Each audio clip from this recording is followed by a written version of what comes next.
Banana cake ഇങ്ങനെയാണ് ഇരിക്കുന്നത്.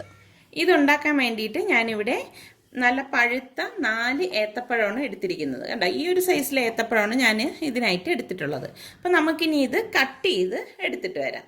ഈ ഏത്തപ്പഴത്തിനെ 4ആയിട്ട് കീറിയിട്ടാണ് ഞാൻ കട്ട് ചെയ്തെടുക്കുന്നത്. ഇനി ഇത് ചെറിയ ചെറിയ പീസായിട്ട് കട്ട് ചെയ്തെടുക്കാം. ഒരുപാട് വലിയ പീസാക്കണ്ട കേട്ടോ, ഈ ഒരു സൈസിൽ കട്ട് ചെയ്തെടുത്താൽ മതി. അപ്പോൾ ഈ ഇരിക്കുന്ന ഏത്തപ്പഴമെല്ലാം നമുക്ക് ഇതുപോലെ തന്നെ കട്ട് ചെയ്തെടുത്തിട്ട് വരാം. ഈ ഏത്തപ്പഴമെല്ലാം ഞാൻ ഇതുപോലെ കട്ട് ചെയ്തെടുത്ത് വെച്ചിട്ടുണ്ട്. ഇനി നമുക്കിത് എങ്ങനെയാണ് തയ്യാറാക്കുന്നതെന്ന് നോക്കാം. ഒരു പാൻ അടുപ്പത്ത് വെച്ച് ചൂടാകുമ്പോഴേക്ക് ഏകദേശം 2 ടേബിൾ സ്പൂണോളം നെയ്യ് നമുക്കിതിലേക്ക് ഒഴിച്ചു കൊടുക്കാം. നെയ്യ് തന്നെ എടുക്കണം കേട്ടോ. ഇതിലേക്ക് ഞാനിവിടെ 1 കൈപ്പിടി കാഷ്നട്ട് സ്പ്ലിറ്റ് ചെയ്തത് എടുത്തിട്ടുണ്ട്. അതിലേക്കിട്ടിട്ട് ഫ്രൈ ചെയ്തെടുക്കാം. ഇതിനൊരു അളവോ കണക്കോ ഒന്നുമില്ല, നമുക്ക് എത്രയാണോ വേണ്ടത് അത്ര എടുക്കാം. ഇപ്പോൾ കാഷ്നട്ടും കിസ്മിസും ഒക്കെ കൂടുതൽ കഴിക്കാൻ ഇഷ്ടമുള്ളവർക്കാണെങ്കിൽ ഇതിൻ്റെ അളവ് കൂട്ടിയെടുക്കാം. അതല്ല ഇഷ്ടമല്ലെങ്കിൽ നമുക്ക് ഇത് ഒഴിവാക്കുകയും ചെയ്യാം. പക്ഷെ ഇതൊക്കെ ഇട്ടിട്ട് ഉണ്ടാക്കിയെടുക്കുമ്പോഴാണ് ഒരു ടേസ്റ്റ് കിട്ടുന്നത്.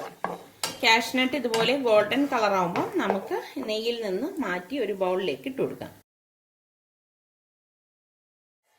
ഇതുപോലെ തന്നെ ഞാനിവിടെ 1 കൈപ്പിടി കിസ്മിസ് എടുത്തിട്ടുണ്ടായിരുന്നു. അതും കൂടി ഇതിലേക്ക് ഇട്ടിട്ട് മൂപ്പിച്ചെടുക്കാം. ഒരുപാട് മൂത്ത് പോകണ്ട കേട്ടോ, ഇത്രയും മതിയാകും.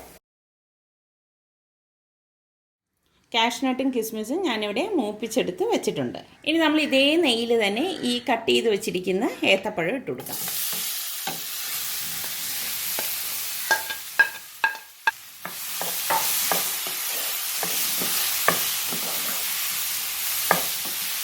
ഈ ഏത്തപ്പഴം ഒന്ന് മൂത്ത് വരുമ്പോഴേക്കും ഞാനിവിടെ 1/2 ടീസ്പൂൺ ഏലക്ക പൊടിച്ചതും കൂടി ഇട്ട് കൊടുക്കുകയാണ്.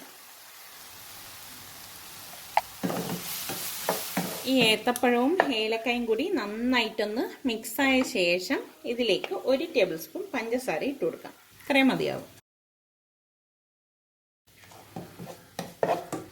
എല്ലാം കൂട്ടിയിട്ട് നന്നായിട്ടൊന്ന് മിക്സ് ചെയ്ത് കണ്ടോ, ഇത്രയും മതിയാകും.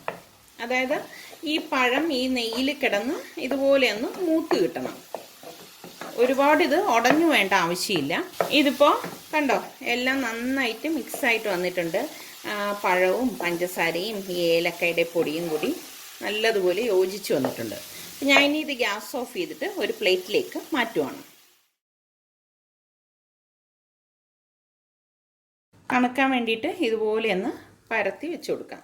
ഇനി നമുക്ക് ഈ കേക്കിൻ്റെ ബാറ്റർ തയ്യാറാക്കിയെടുക്കാം. ഇതിൻ്റെ ബാറ്റർ തയ്യാറാക്കിയെടുക്കാൻ വേണ്ടി മിക്സിയുടെ ഒരു ജാറിലേക്ക് 4 മുട്ട ഞാൻ പൊട്ടിച്ചൊഴിക്കുകയാണ്.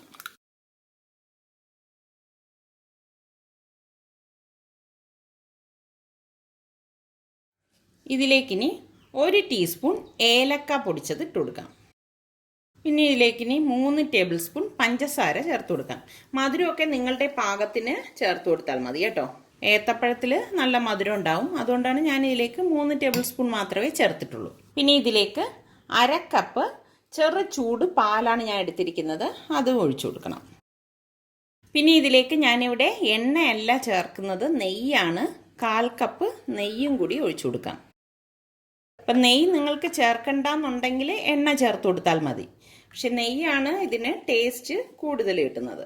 പിന്നെ ഇതിലേക്ക് 1 കപ്പ് മൈദാമാവ് ഞാൻ എടുത്തിട്ടുണ്ട്. ആ മൈദാമാവും കൂടി ഇട്ട് കൊടുക്കണം. 1 കപ്പ് എന്ന് പറയുമ്പോൾ 250 ml കപ്പാണ് ഞാൻ എടുത്തിരിക്കുന്നത്. പിന്നെ ഇതിലേക്ക് 1.5 ടേബിൾ സ്പൂൺ പാൽപ്പൊടിയും കൂടി ഇട്ട് കൊടുക്കാം. ഇനി ഇതെല്ലാം കൂട്ടിയിട്ട് നന്നായിട്ടൊന്ന് അടിച്ചെടുത്തിട്ട് വരാം. കണ്ടോ, ഇപ്പോൾ നമ്മുടെ ഈ കേക്കിൻ്റെ ബാറ്റർ ഇവിടെ തയ്യാറായിട്ടുണ്ട്. ഇതുപോലെ വേണം നമ്മളിത് അടിച്ചെടുക്കാനുള്ളത്. ഇനി ഞാൻ ഇതിലേക്ക് yellow permitted food colour 1 drop ഒഴിച്ചു കൊടുക്കുകയാണ്. അപ്പം നിങ്ങൾക്ക് ഇത് ഒഴിക്കണ്ടെന്നുണ്ടെങ്കിൽ ഇത് ഒഴിവാക്കാം കേട്ടോ. ഇത്രയും മതിയാകും. ഇനി ഇത് ഒന്നുകൂടി അടിച്ചെടുത്തിട്ട് വരാം. ബൗളെടുത്തിട്ട് നമ്മൾ ഈ അടിച്ചു വെച്ചിരിക്കുന്ന ഈ കേക്കിൻ്റെ ബാറ്റർ ഇതിലേക്ക് ഒഴിച്ചു കൊടുക്കാം. ഇതിപ്പോൾ എനിക്കൊരു ഫോട്ടോയ്ക്ക് കളറിന് വേണ്ടി മാത്രമാണ് ഞാനിത് ചേർത്തിരിക്കുന്നത് കേട്ടോ. ഇപ്പം നമ്മൾ അല്ലാതെ ഉണ്ടാക്കുകയാണെങ്കിൽ ഈ യെല്ലോ ഫുഡ് കളർ ഒഴിവാക്കാവുന്നതാണ്. ബാറ്ററിലേക്ക് ഇവിടെ നമ്മൾ ബനാന ഫ്രൈ ചെയ്തെടുത്ത് വെച്ചിരിക്കുന്നത് തണുത്തിട്ടുണ്ട്, അതിട്ട് കൊടുക്കാം. തണുത്ത ശേഷം മാത്രമേ നമ്മൾ ഇട്ട് കൊടുക്കാവൂ കേട്ടോ. ഇനി നമ്മൾ ഫ്രൈ ചെയ്ത് വെച്ചിരിക്കുന്ന കാഷ്നട്ടും കിസ്മിസും കുറച്ചിട്ട് കൊടുക്കാം. കുറച്ച് നമുക്ക് ലാസ്റ്റ് ഡെക്കറേഷന് വേണ്ടിയിട്ട് മാറ്റി വെച്ചേക്കാം. എല്ലാം കൂട്ടിയിട്ട് നന്നായിട്ടൊന്ന് മിക്സ് ചെയ്ത് കൊടുക്കാം. കണ്ടോ, ഇപ്പം ഈ പഴവും ഈ കാഷ്നട്ടും കിസ്മിസും എല്ലാം ഈ ബാറ്ററിൽ നന്നായിട്ട് മിക്സായിട്ട് വന്നിട്ടുണ്ട്. ഇത്രയും മതിയാകും. ഇനി നമുക്കിത് എങ്ങനെയാണ് തയ്യാറാക്കുന്നതെന്ന് നോക്കാം. ഇവിടെ ഒരു സോസ് പാൻ അടുപ്പത്ത് വെച്ച് ചൂടാകുമ്പോഴേക്ക് ഇതുപോലെ 1 ടീസ്പൂൺ നെയ്യ് ഒഴിച്ചു കൊടുക്കുകയാണ്. ഞാൻ പറഞ്ഞല്ലോ, നിങ്ങൾക്കിപ്പോൾ നെയ്യ് വേണ്ടാന്നുണ്ടെങ്കിൽ ഓയിൽ വേണമെങ്കിൽ ഉപയോഗിക്കാം. പക്ഷെ നെയ്യാവുമ്പോഴാണ് ഇതിന് ടേസ്റ്റ് കൂടുന്നത്. ഇതൊന്ന് ഇതുപോലെ ഒന്ന് ചുറ്റിച്ചു കൊടുക്കണം. ഇനി നമ്മൾ ഈ മിക്സ് ചെയ്ത് വെച്ചിരിക്കുന്ന ഈ കേക്കിൻ്റെ ബാറ്ററില്ലേ, അത് ഒന്നുകൂടി നന്നായിട്ടൊന്ന് മിക്സ് ചെയ്ത ശേഷം ഇതിലേക്ക് ഒഴിച്ചു കൊടുക്കാം. ഒന്ന് ലെവൽ ചെയ്ത് കൊടുക്കണേ. ഇതുപോലെ ഒന്ന് ലെവൽ ചെയ്ത് കൊടുത്ത ശേഷം നമ്മൾ ഈ ബാക്കി ഇരിക്കുന്ന കിസ്മിസും കാഷ്നട്ടും ഇല്ലേ, അത് ഇതിന് മീതെ വെച്ചൊന്ന് ഗാർണിഷ് ചെയ്യാം. ഇനി ഇത് മൂടി വെച്ചിട്ട് ആദ്യത്തെ 1 മിനിറ്റ് ഹൈ ഫ്ലെയിമിലും അത് കഴിഞ്ഞിട്ട് ഇതൊരു മീഡിയം ഫ്ലെയിമിൽ വെച്ചിട്ട് നമ്മളൊരു 20-25 മിനിറ്റ് ഇതുപോലെ തന്നെ വേവിച്ചെടുക്കുകയാണ് ചെയ്യുന്നത്. ടൈറ്റായിട്ട് ഇരിക്കാൻ വേണ്ടി ഞാനിവിടെ ഒരു വെയിറ്റുള്ള കല്ല് ഇതിന് മുകളിലേക്ക് വെച്ച് കൊടുക്കുകയാണ്. അപ്പം ഞാൻ പറഞ്ഞതുപോലെ ആദ്യത്തെ 1 മിനിറ്റ് നമുക്ക് ഹൈ ഫ്ലെയിമിൽ വെച്ച് കൊടുക്കാം. അതിനുശേഷം ഫ്ലെയിം ഒന്ന് കുറച്ച് വെച്ചിട്ട് 20-25 മിനിറ്റ് കൊണ്ട് ഇത് വേവിച്ചെടുക്കാം. അപ്പോൾ ഇതിവിടെ ഒരു 25 മിനിറ്റ് കഴിഞ്ഞിട്ടുണ്ട്. അപ്പം ഞാനിതൊന്ന് തുറന്ന് നോക്കാൻ പോവാണ്. ഇതിപ്പോൾ വെന്തിട്ടുണ്ടെന്നാണ് തോന്നുന്നത്. ഞാനൊരു സ്ക്യൂർ വെച്ചിട്ട് ഒന്ന് കാണിച്ചു തരാം. സ്ക്യൂർ നല്ല ക്ലിയർ ആയിട്ടാണ് വന്നിരിക്കുന്നത്. അതിനർത്ഥം ഇതിവിടെ പാകത്തിന് വെന്ത് വന്നിട്ടുണ്ടെന്നാണ്. ഇതിപ്പോൾ ഇവിടെ പാകത്തിന് വെന്ത് വന്നിട്ടുണ്ട്. ഞാനിനി ഇത് ഗ്യാസ് ഓഫ് ചെയ്തിട്ട് ഇതൊന്ന് തണുത്ത ശേഷം ഒരു പ്ലേറ്റിലേക്ക് മാറ്റാം. കണ്ടോ, ഇതിവിടെ പാകത്തിന് വെന്ത് വന്നിട്ടുണ്ട്. ഒട്ടും അടിക്ക് പിടിക്കുകയോ ഒന്നും ചെയ്തിട്ടില്ല. ഇപ്പോൾ ഈ കാണുന്നത് അവിടെ ഈ ബ്ലാക്ക് കളറിൽ കാണുന്നത് കിസ്മിസ് ആണ് കേട്ടോ.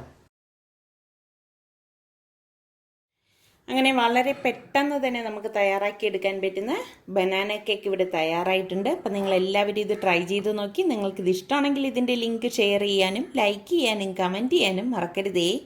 അതുപോലെ തന്നെ സലു കിച്ചൻ സബ്സ്ക്രൈബ് ചെയ്തിട്ടില്ലാത്തവരുണ്ടെങ്കിൽ ഈസി റെസിപ്പികൾക്കായി സലു കിച്ചൻ സബ്സ്ക്രൈബ് ചെയ്യുകയും വേണം കേട്ടോ.